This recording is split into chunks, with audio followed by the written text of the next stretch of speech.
Hello everyone, Mr. Fawcett here, and we're back with another geometry lesson. Today we're going to talk about how to find the volume of prisms and cylinders. So in our previous lesson, we talked a little bit about volume, what volume was. We discussed some of the different types of solids, right? We have general cylinders, general cones, and then we could break those down into, more specific types. We could have prisms, we could have pyramids, we could have just cylinders with circular bases, we could have cones with circular bases, but there were all sorts of different types of solids that we learned new vocab for. So we became more precise in how we would name a specific solid. Today we're going to talk about how to find the volume of those solids. So real quick, pause the video and describe the difference between volume and area. Just a little review to kick our minds into gear. Okay, so the biggest difference, right, is that area is a two-dimensional space, whereas volume is a three-dimensional space. That's why the units for volume are always cubed, whereas the units for area are always squared. And maybe you've never thought about that before. Maybe you've just kind of memorized, I'm going to use feet squared if I'm trying to find the area of a rectangle. All right, let's just say it's 2 feet by 3 feet. And I don't know, maybe you've never thought about why it's 6 feet squared rather than 6 feet or just 6 feet cubed. But it has to do with it being two-dimensional. Anything that's one-dimensional would be that unit to the first power. And if I added another dimension here, well, all of a sudden I'm going to have something to the third power, or units cubed. So let's say I have 3 meters, 2 meters, 6 meters. Well, I'd multiply all those together and I'd get 36 meters cubed. So whenever I'm finding volume, units are cubed because it's a three-dimensional space. Whenever I'm finding area, units are squared because it is a two-dimensional space. Okay, let's start trying to find actual volumes. The first volume you probably learned how to find was a type of prism. Probably a rectangular prism, maybe a square prism, but one of those, most likely. And maybe you use blocks to kind of derive a formula for the volume of a rectangular prism. We're just going to work through this real quick, just kind of refresh your memory about how we build the formula for a rectangular prism, and then we're going to apply that formula to other types of solids, but we're going to generalize the formula. We're not going to use the same one. We're going to generalize this formula so that we can use it for all different types of cylinders, general cylinders, that is. So question 1, and you could pause the video, quickly work through questions 1 to 4. Again, I think they'll take you not too long at all, but go ahead, do that so you get some practice on your own before discussion. Okay, so how many unit cubes is each base made up of? It says assume we're talking about the top and bottom faces as the bases. So we're talking about this right here as well as the bottom one. Well, 12. 12 unit cubes make up that bottom base. How many layers of unit cubes make up the whole prism? Well, if I count from top to bottom, that gives me 5 layers of cubes. So thus, how many unit cubes make up the entire prism? We should not have to count the cubes to find this. Well, you're right, or they're right, or I'm right, because I guess I did write this. But if our top layer is 12, and there's 5 of those layers, well, 12 times 5 is 60. So there's 60 unit cubes total. And if we just labeled rather the dimensions in terms of units, well, it's 5 units tall. We already labeled that. 4 units wide. And 3, you call that 3 units in length, or whatever you want to call that third dimension, that would be 3.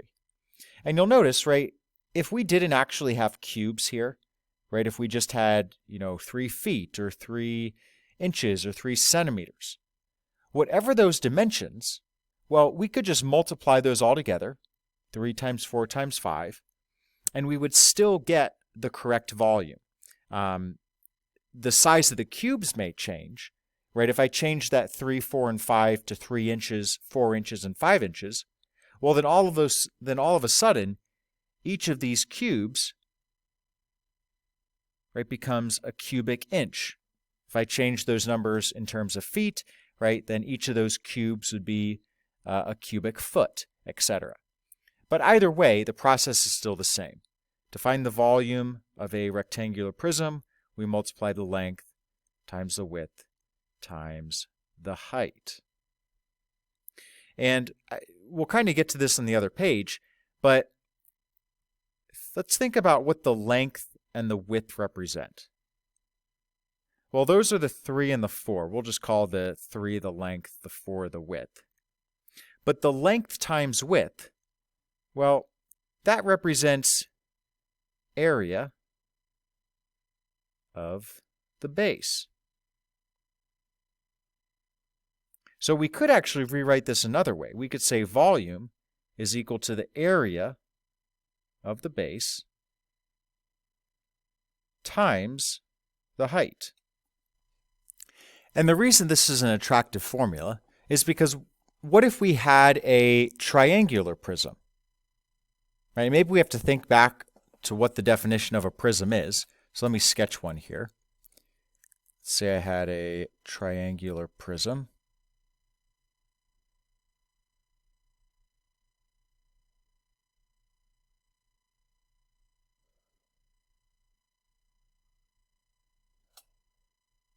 Well, we know that a prism has 2 congruent bases and then just has a bunch of segments connecting those bases. The segments are parallel. So if I take a cross-section of this prism, it's always going to be congruent to the bases, right? So a prism is just really a bunch of slices of the base all compressed together, right? That's another way you can think of a prism. If you just stack layers on top of each other that are congruent to the base, you can make a prism as short or as high as you want. But the idea is that if you know the area of the base, well, you can just always multiply that by the height to find the volume of the prism. And it doesn't matter what shape that base is, as long as you can find the area and you know the height, you will be able to find the volume. So while this formula on the left is very specific to a rectangular prism, this formula on the right we can actually use for any prism. And you'll see we can actually use it for a cylinder as well. So it's actually the formula for a general cylinder, which includes all the different types of prisms and cylinders. So let's move on to the next page. We just kind of talked about number 5. And then here is, again, the formula for the volume of a cylinder or a prism. Area of the base times the height. Now, we're going to apply this formula to several different practice problems. I think we're only going to do one of these, though. We're going to do the one on the right. So we're going to do that oblique cylinder, right? Think about what the word oblique means. Oblique meaning that the bases are not right on top of each other and that the side does not form a right angle with the base, right? That angle is not 90, it is some number less than 90. So this is not a right cylinder, it is an oblique cylinder. Well, let's apply our formula, right? We have volume is equal to the area of the base times the height. Now for a cylinder, right, the area of the base is a circle. So instead of saying big B, right, because that doesn't really tell us what dimensions to use, let's think about what the area of a circle is. What's the formula for the area of a circle? Well, that's pi r squared. That is something you should know. That is something I would expect you to know. So pi r squared is equal to B, and then I keep my height. Well, now I have the specific dimensions that I want to use when I'm looking at my diagram, right? Big B, this B right here is kind of just a placeholder. It's a placeholder for whatever formula you need to use based on the prism or the cylinder you're given. Right? The big B can change. It can be pi r squared. It can be length times width. For a triangle over here, I won't give it away, but there's a different formula for the area of a triangle. So it changes based on what your base is. But once we have our specific formula, all we have to do is substitute. Volume is equal to pi. The radius here is 8. The height here is 12. And it does not say to round to anything, so we'll keep this in terms of pi. We'll give an exact answer. 8 squared is 64. 64 times 12 is 768 pi. Units, centimeters cubed.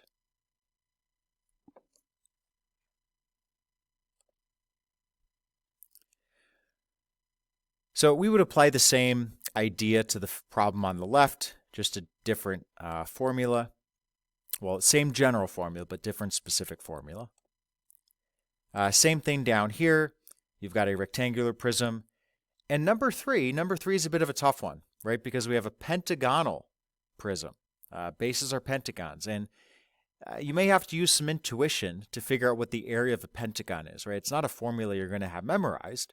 But if it's a regular pentagon, which you can assume it is here, you may be able to split the base up into shapes that you can find the area of and then sum them all together.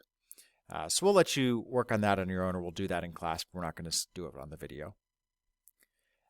We will talk about Cavalier's principle real quick. This is kind of what I was talking about up above.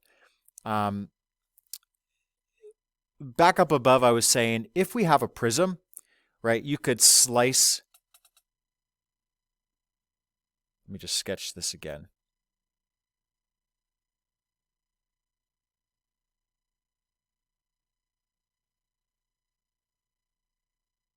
Right, a prism is just really a bunch, in this case, a bunch of triangles that are congruent stacked on top of each other. Right, so you could think of just slicing this prism an infinite number of times, and you're just going to end up with a bunch of triangles. And then if you stack them together, you get the three-dimensional solid. Well, Cavalier's principle kind of builds off of that. It says if two solids have the same height and cross-sectional areas at every possible height, then the volumes are going to be the same.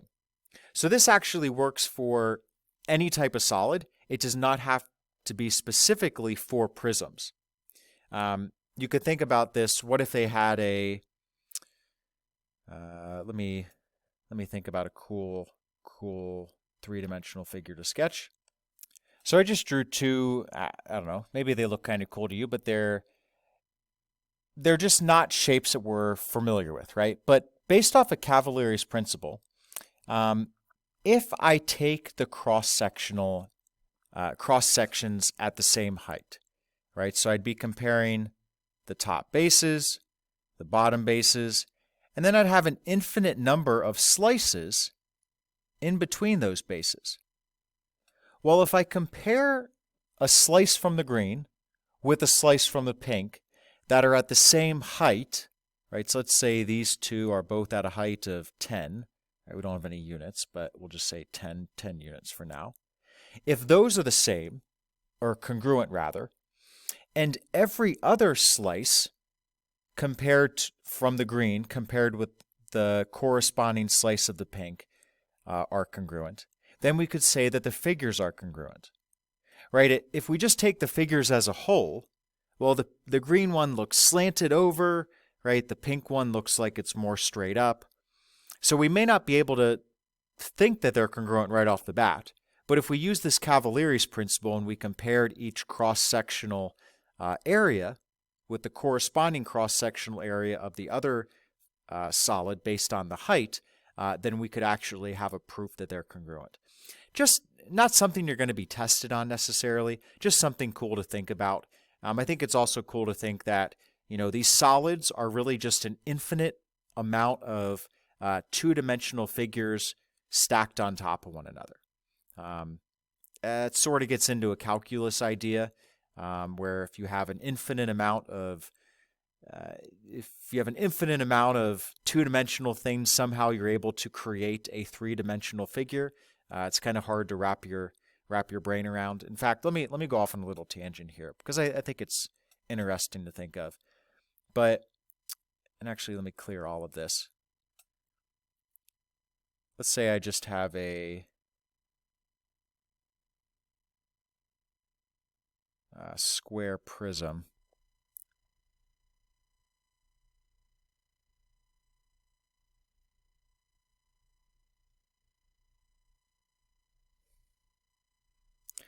Right, if you take a slice of this square prism,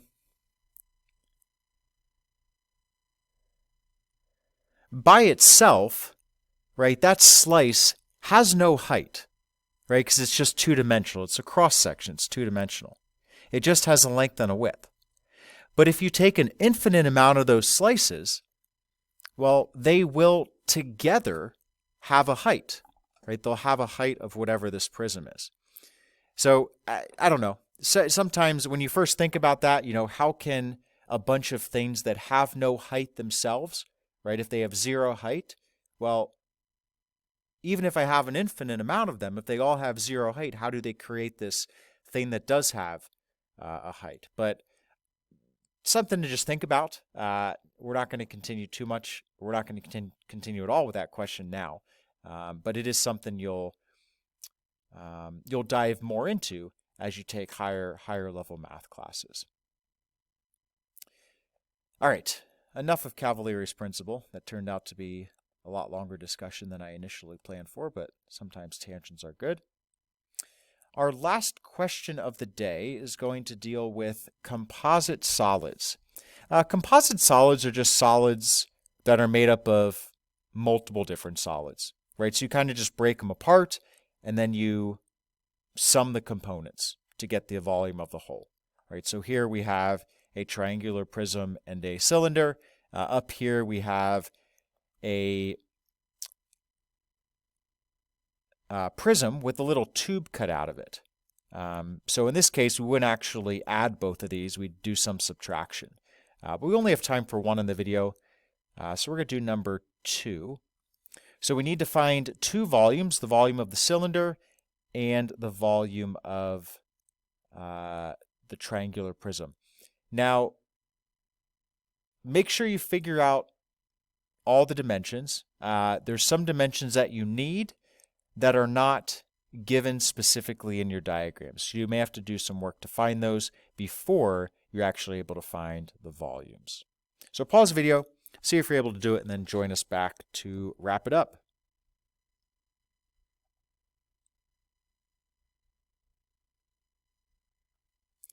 All right, let's start with the triangular prism. We'll do that in blue. So volume of a prism, area of the base times the height. A triangle has a base with an area of 1/2 little b times h. And I'm actually going to use h1 and h2 here. h1, height of triangle. h2, height of the prism.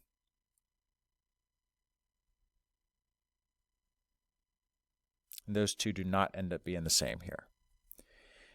So we get volume equals, not double equals, 1/2 times the base of the triangle. The base can either be 6 or 8. It doesn't matter. Whatever one you choose for base, the other one is going to be your h1. So 8. And then the height of the prism is 9. Another way to think about height of the prism is just the distance between the bases. Distance between the bases, also considered the height of the prism.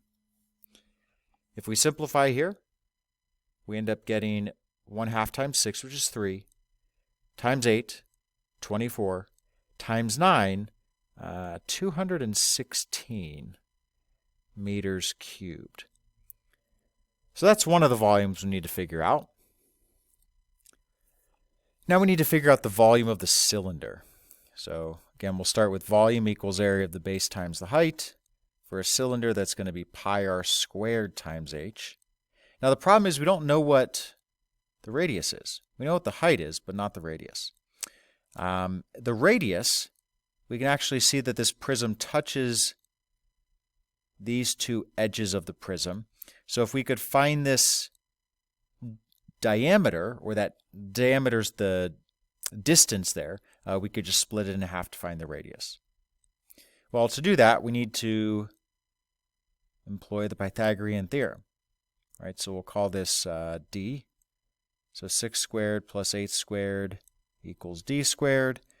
These two turn out to be 100 equals d squared. So d is equal to 10, which means r is equal to 5. We're ready to substitute.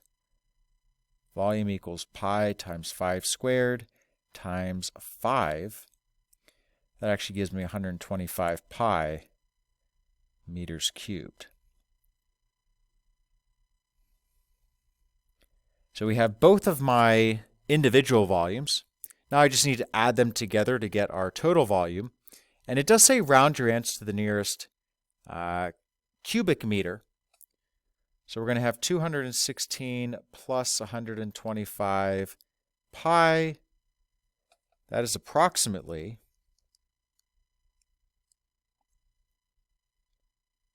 609 cubic meters. That would be the volume of this composite solid. Okay, that's going to do it for this video. We'll get some more practice in finding the volume of different prisms and cylinders, but the main takeaway here is hopefully that we have this general formula that we can apply to any prism or any cylinder, and that's the volume is equal to the area of the base times the height. And then based on what figure we're looking at, that big B becomes something more specific. Have a great day. We will see you next time.